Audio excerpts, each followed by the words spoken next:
Welcome to Ntiva's Microsoft webinar for April 2024. I'll be your host again, Ted Brown, Director of Product Management here at Ntiva. And today we're going to be talking about Microsoft Teams and the advanced meeting capabilities they have to offer. Microsoft Teams is a powerful platform that enables you to communicate and collaborate with your colleagues, customers, and partners. Whether you want to host a small meeting, a large webinar, or anything between, Team has the features and tools you need to create engaging and interactive online events. In this presentation, we'll explore some of the key features that Teams offers for meetings and webinars and show them how to use it effectively. And we're going to cover a couple different things in here. I go through a little bit of the Teams meeting functionality, keep it really brief because I'm sure a lot of people have used Teams here today. Then we'll go into some of the features I don't think people are utilizing that often, such as the breakout rooms in Teams, as well as the whiteboarding capabilities they have to offer. Next, we're going to jump into some of the webinar capabilities they have, just the basic webinar, the virtual appointments, the Teams controlled content meetings, and then the live events / town halls. Now, the rise of remote work has indeed transformed the traditional office environments into more of a digital workspace where virtual meetings and platforms such as Teams have become a staple. It's fascinating to me to see how technology has enabled us to stay connected, collaborate, and maintain productivity regardless of our physical location. Now, if I could poll the audience right now, I could imagine that majority of you have said that you've been part of at least one Teams meetings. Potentially, some of you have probably been part of 5 already today. Now, like I said before, I'm not going to spend a lot of time on the basic functionality of Teams. I'm sure you kind of know some of the main things they have to offer, such as the audio and video sharing to be able to share a screen and be able to talk and communicate effectively remotely. The ability to kind of chat during the session as well, so people can kind of put chat messages in there to go back and look at, see what people have talked about. Being able to view the participants that are in the Teams meeting, as well as kind of see a live caption and subtitle. So really, these are the staples of a remote platforms such as Teams and Zoom or other kind of technology out there that does live meetings like this. So I'm not going to go into those types of details, but of course, just want to baseline it right there. But one of the things I do want to highlight here that I don't think people are taking advantage of are breakout rooms. Now, breakout rooms are a feature of Teams that allows you to split your meeting into smaller groups for more focused discussion or activities. You can use breakout rooms for various purposes, such as brainstorming or problem solving, role playing, feedback. And the one thing I think that kind of works nicely is you kind of get into a new group, you can actually use this for more of an icebreaker. So people kind of get to know each other on a smaller type of basis. And then after that, you can kind of bring people back into that main group. Now, breakout rooms can offer basically the ability to enhance your collaboration, and maybe enhance the engagement aspect of it and help make sure that the learning outcomes that you're trying to achieve are achieved through that meeting effectively by breaking out to smaller groups.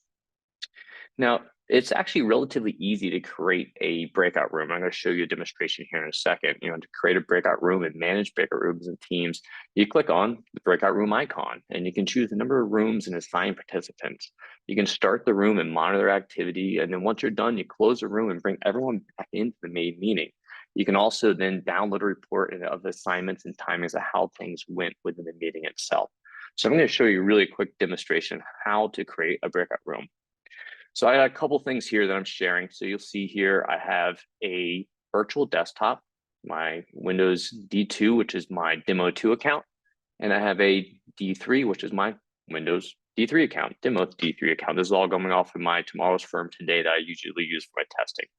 So I'm going to go ahead and create a new Teams meeting from my Demo 2 account here. New meeting. And I'll do a test meeting here. Go ahead and set it for Demo 3. Put the administrator in there. And let's go ahead and put one more user in there. Now, just kind of going back to the main meeting functionality, one thing to kind of know, like over here, you have who can bypass the lobby if you want to make sure that people want to kind of get set into the lobby. You can go ahead and set things right here. The other thing I'd like to show here as well is some of the more options. You can click here and go to more options and have a whole bunch of different functionality of what just basic meeting capabilities are and kind of play with it would make sense to you. So there's options here you might not realize that are enabled by default. You can take them off if you want to go from there.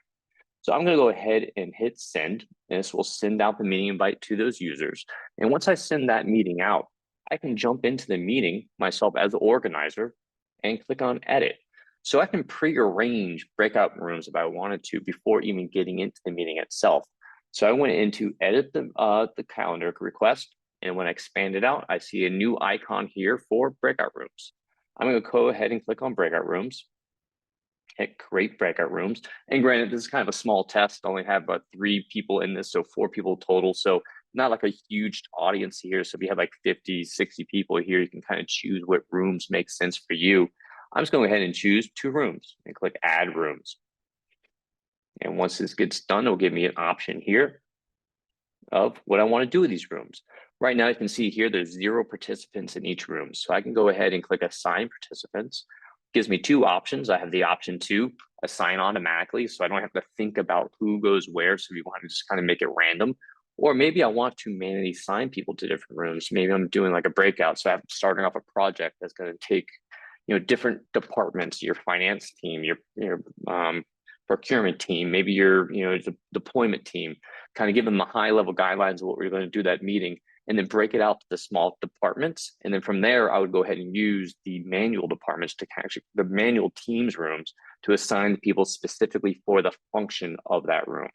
For this demonstration, I'm just going to go ahead and hit auto assign and click next. And you can see here, it auto assigned the room. So I have 2 participants in one participant in the other. And if I wanted to, I can come here and hit rename the room. So I can go ahead and call this whatever I want. Test room 1 and test room 2 to kind of correlate whatever makes sense. So creating a room is actually very easy. You can do it during the meeting or before the meeting. Personally, if I'm running a meeting like this, I think I'm going to be using breakout rooms. Recommend utilizing the feature of presetting it, so you're not kind of doing this during the meeting in flight. So that way it's kind of a seamless transition of getting it going. So while that's going there, let's go ahead and get into,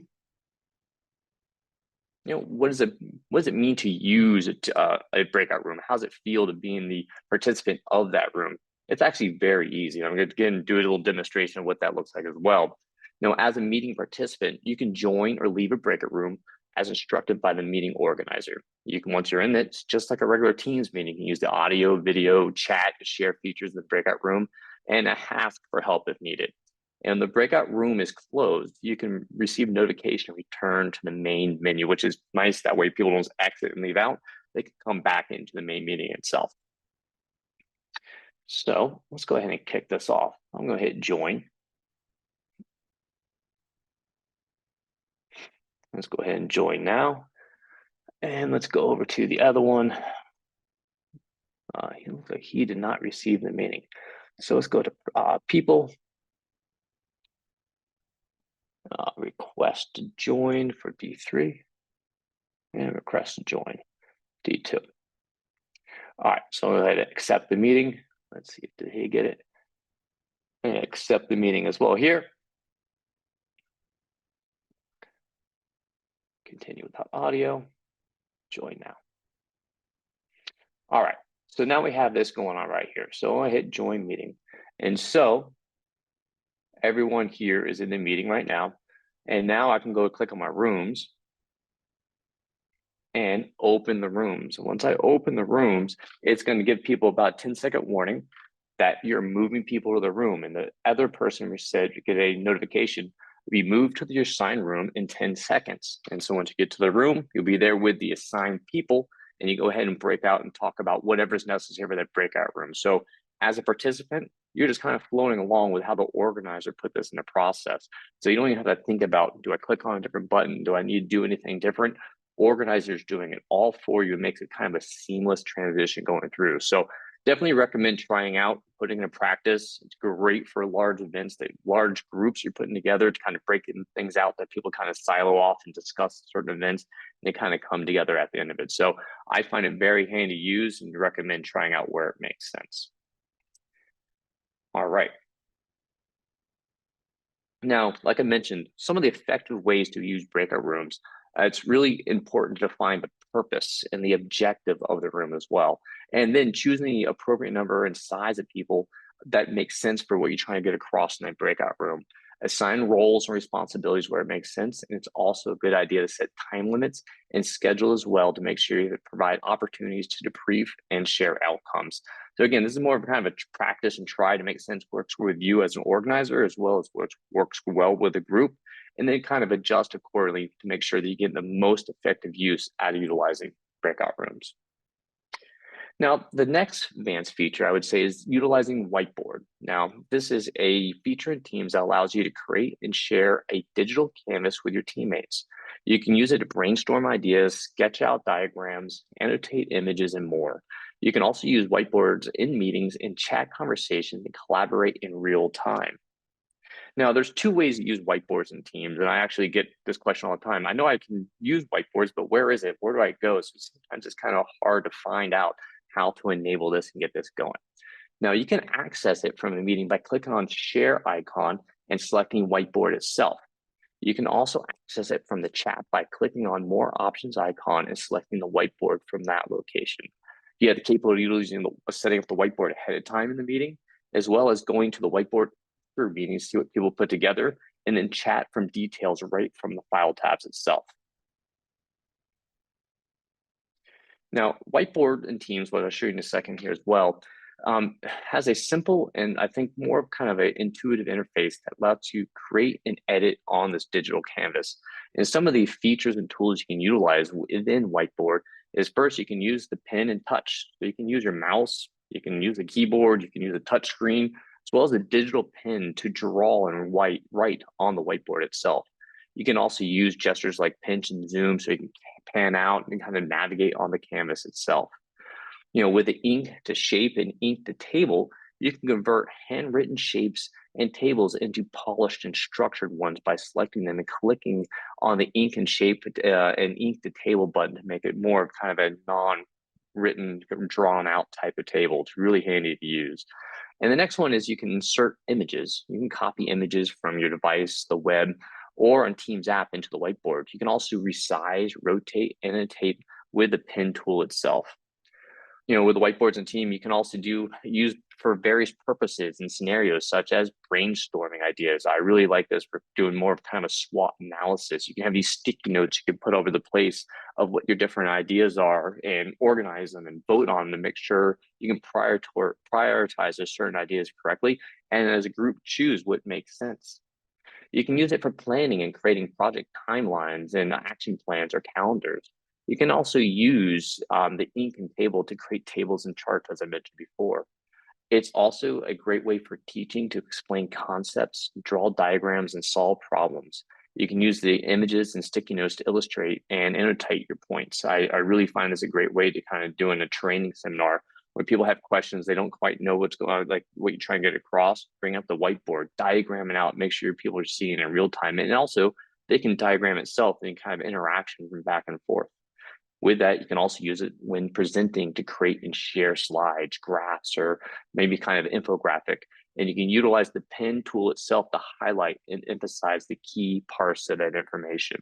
So let me go ahead and jump into this as well. So I do have a Teams meeting going on right now. So what I've found with people, they go, hey, I know I have whiteboard available, but I don't know where it is. I don't see it in here. You know, here breakout rooms, it's kind of clear right here. But as I mentioned, you have to click on share first. And once you click on share, in here you have different options. You can share your screen, you can share your windows or anything you have kind of an application you have running. But that first option you have underneath it is the Microsoft Whiteboard. So I can click on the Microsoft Whiteboard. It will create it for you. And once I have this up, I can go ahead and click from a template if I want to, or create something fresh and blank, or create my own template if I want it. I'm going to go ahead and click on brainstorming. And let's go ahead and just click on this one.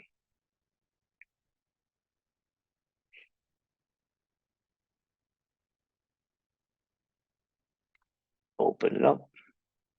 And there you go. Here is my blank whiteboard, my digital canvas where I can put anything on here. As I mentioned before, you have the white sticky notes, or different color sticky notes I can place around here, type in here, brainstorm, idea one. And from here, people can see this and we can start kind of voting on it. You can put the thumbs up here if they like that idea. So you can really kind of get an idea of how you can put this in a process and make this thing work. If you're annotate, you can draw things along this line, use different colors and shapes, as well as different icons and add reactions, text to file here, text, put in text you want, as well as bring in some shapes. And then you click on this button, you can bring in some of the images I talked about before. And as you work on this, it's all happening in real time. So if these people were in this meeting that I was talking about right here, because I'm actually in the breakout room, they would see this actual whiteboard and they'll be able to collaborate and work together on this information. The best part is it stays within the meeting itself. So you can always go back to this whiteboard and take a look at what people came to and worked on. And then, which another probably webinar I'll do in the future is learning about loop. You can put this right back into the loop so everyone has the ability to go back quickly to this whiteboard function and get an idea of what you talked about and discuss and go, hey, for the SWOT analysis in Q2 of 2024, this is what we discussed, this is what we're going to work on. And you can look back to make sure that you're hitting your goals and that SWOT analysis makes sense when you look back on it from Q3 or Q4 or build upon it for 2025. So highly recommend checking this out and play with it. Make sure it makes sense to you. Again, always recommend doing something new as a trial with a couple of people before you put it into practice in a real meeting itself.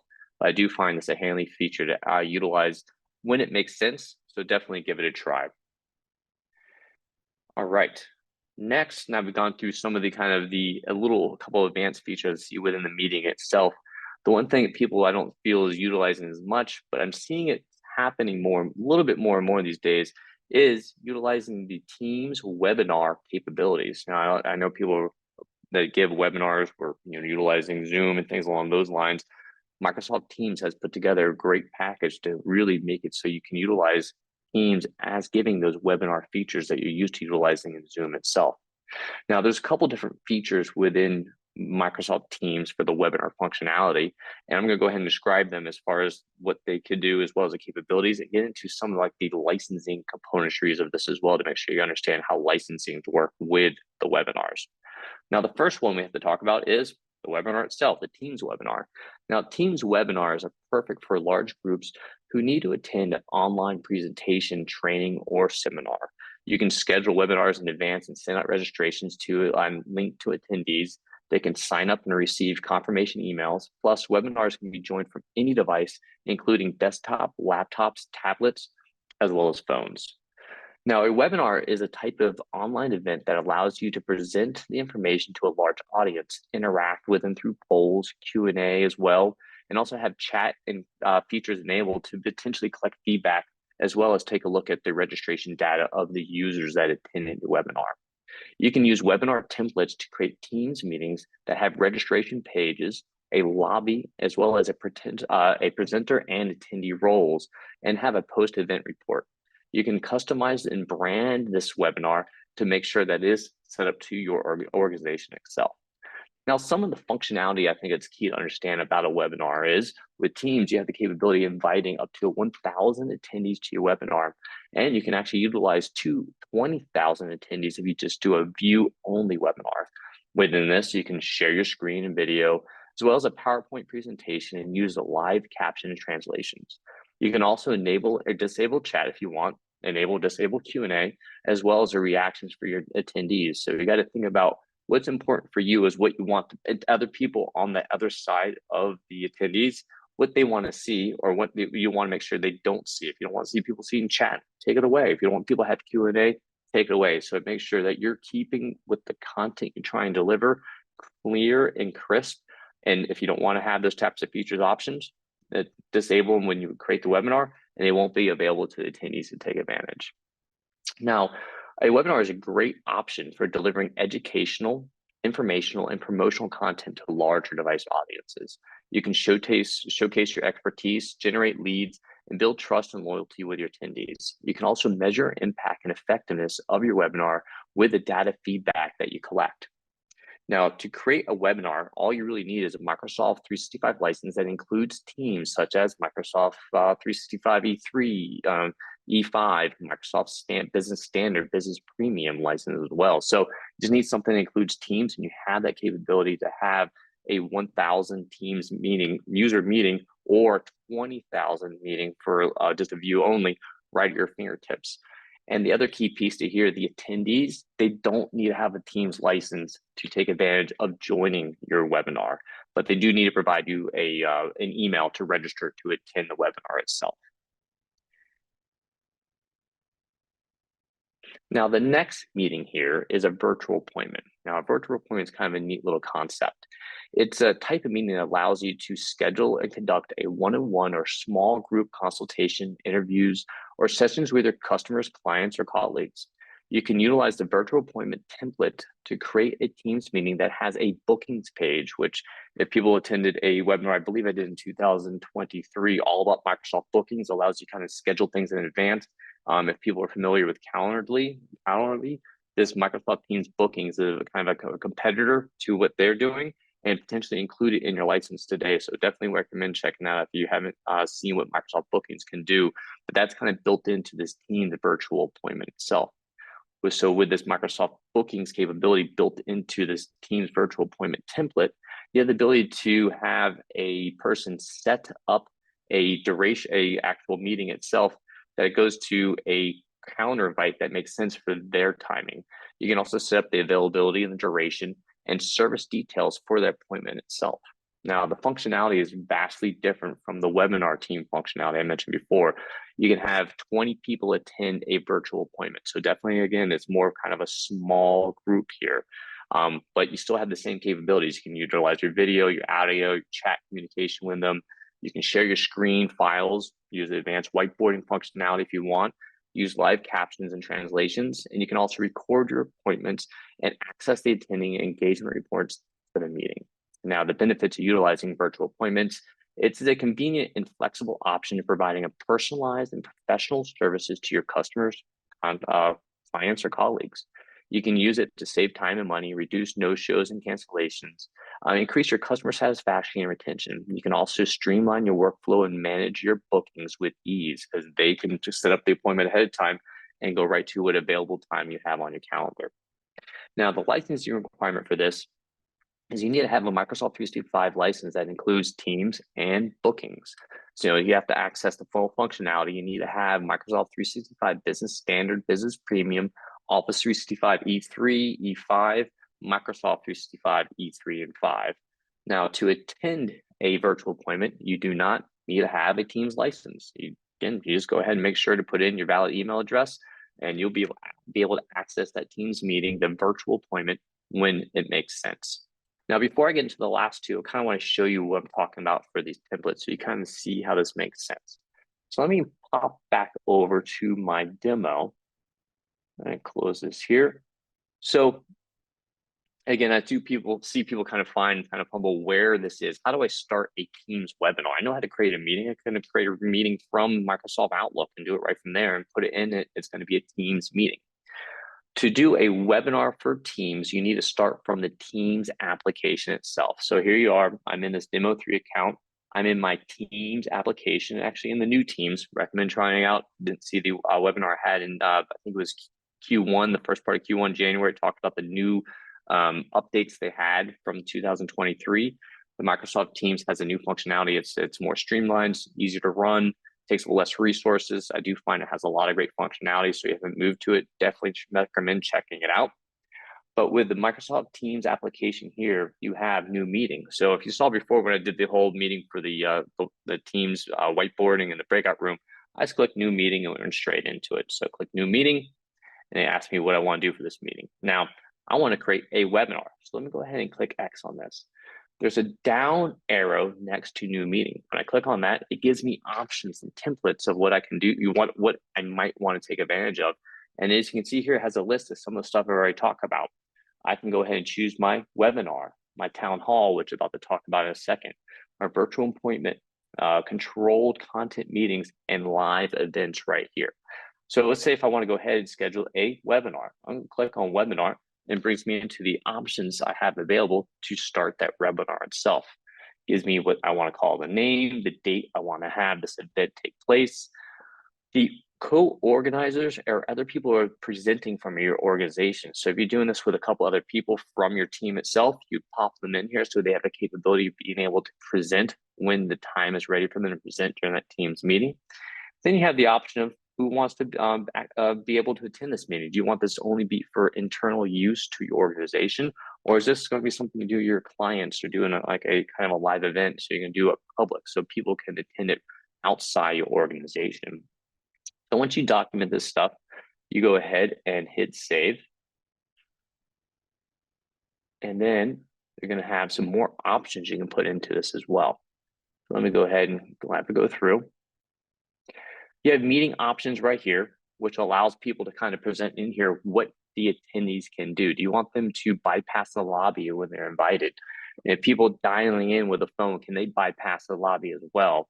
Do you want to have mics for the attendees? If it's a webinar you're doing for 1,000 people, I recommend probably having that off. And you can see here that's done by default. But for some reason, if you want to have that enabled, you go ahead and enable it specifically for this webinar itself. So recommend checking out these options available to you when you're creating a webinar to make sure it makes sense for the content and the type of webinar you're trying to present to your clients or internal staff, and then apply it from there. So I'll go ahead and click apply. Now you have presenter bios. You can put in here, do your themes. So you can go ahead and put a banner page up that has your color themes for your organization.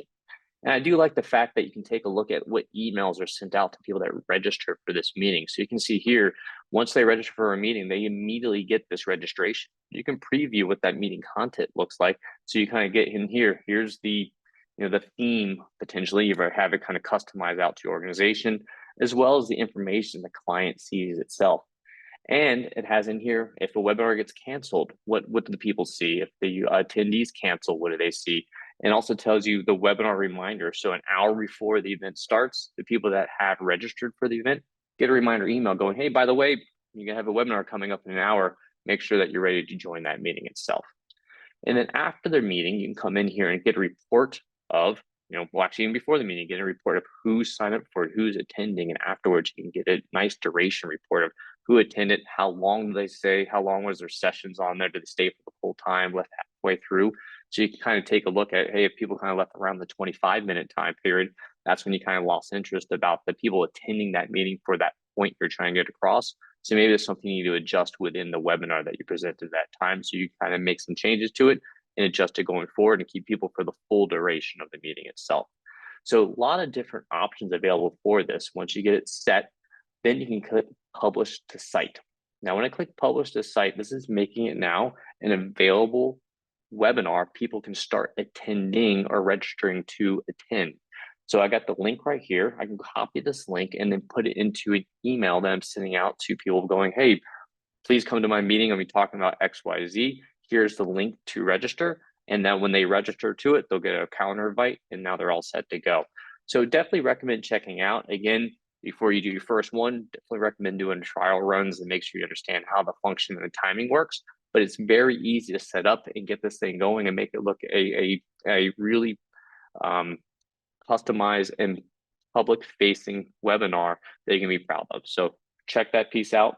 Now, once you get done with this, you do have some other options, like I mentioned. I go ahead and click on that virtual appointment, and it gives me similar options I had to the webinar.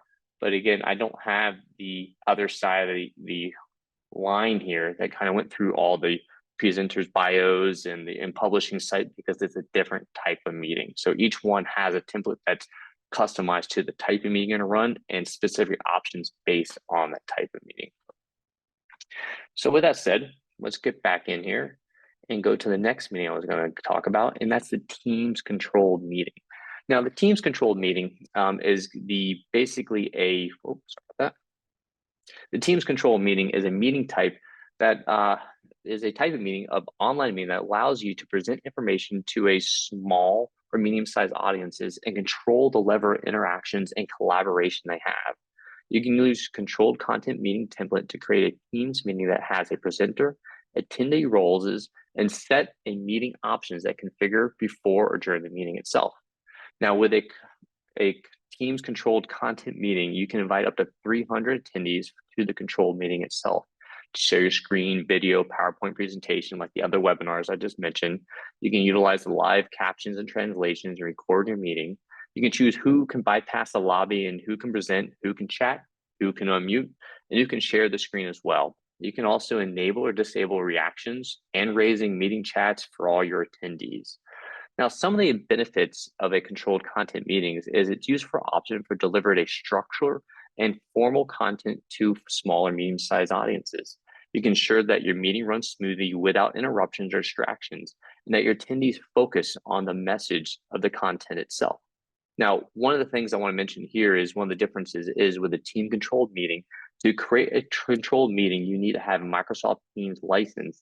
You also have to have a Microsoft Teams license to attend a Microsoft controlled meeting. So it's different from all the rest of them. So this I find is great for internal use, making sure you have creating the correct webinar, ways people want to access a meeting and control maybe delivery to internal clients and employees, and kind of control the functions of what they can do within that meeting itself.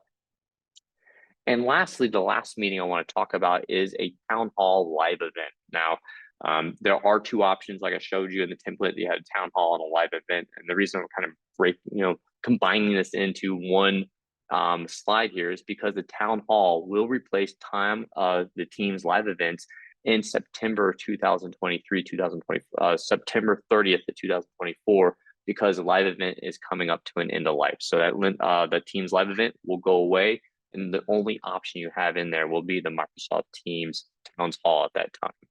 Now, the Microsoft Town Hall and live event are very similar. So the Microsoft Teams Town Hall meeting will give you new experience to host and deliver large-scale internal events to communicate, internal or external events to create connections across your organization. Now, town halls will provide you a one-to-many format with advanced production capabilities and structured approaches for attendees' engagements.